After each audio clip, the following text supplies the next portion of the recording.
of the eyes. It's an insatiable, ravenous desire to have whatever you see. Now, you can see this more clearly in children. Anybody ever been around a child who has a toy and they're really enjoying that toy? But the minute another toy is introduced, and unfortunately another child has it, what does that child want? They want that toy. And when when they got that toy, they knocked that child down and got that toy, but then they see another toy. Where do they go? They're going to get that toy. Why? Because they're having a ravenous, insatiable desire to have the whole thing for themselves. Now, used to be a time when we were growing up, mom and dad would drive that thing out of you. Tell you to stop being selfish. Stop trying to get everything that everybody else owns. But how many know some folk didn't grow up? They would do anything to keep up with the Joneses. Now, everybody named Jones in the house, I don't mean anything against you. But they'll do anything to keep up. Whatever they see, they want. They're always getting more. And our society has gone to that place of excess to where everything must be ours or we're not cool. Can I get a witness?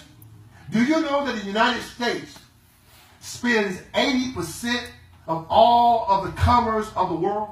Yes. Yeah. The United States spends 80% of all of the commerce of the world. So there's a whole lot of folk, a whole lot of us in the United States saying, give me. And they're sick when they can't have everything that they want. That's that lust of the eye. Yes. Then, of course, you have that boastful pride of life. And y'all know what pride goes before what? Oh. Amen. Yes, it is so. God abhors a prideful look. He does not want you caught up. He does not want us caught up in pride. The boastful pride of life says this: my status is above your status by any means necessary. My status is above your status. In other words, you only exist to show me how much greater I am than you are. It says that I'm better than you. I'm richer than you. I'm more valuable than you. And the only reason you exist is to show how much higher I am than you are. That's that boastful pride of life. They cannot walk in concert with you.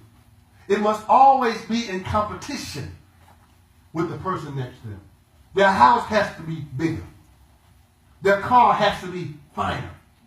Their status in the society must be higher.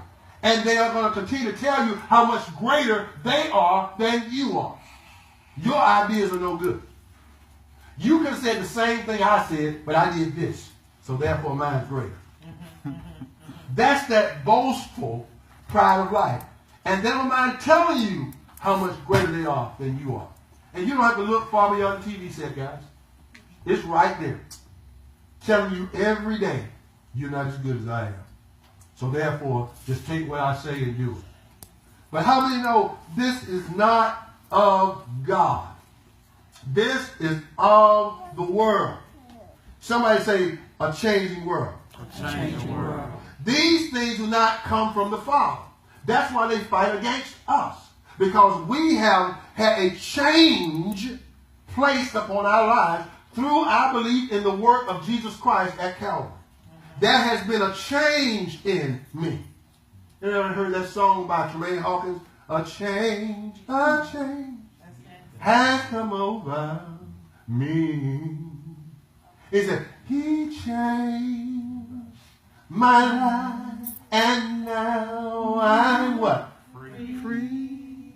God has set us, thank you, baby, set us free from the penalty and power of sin. But guess what? The enemy wants to draw us back into these three things. Now, guys, the devil has not changed his tricks.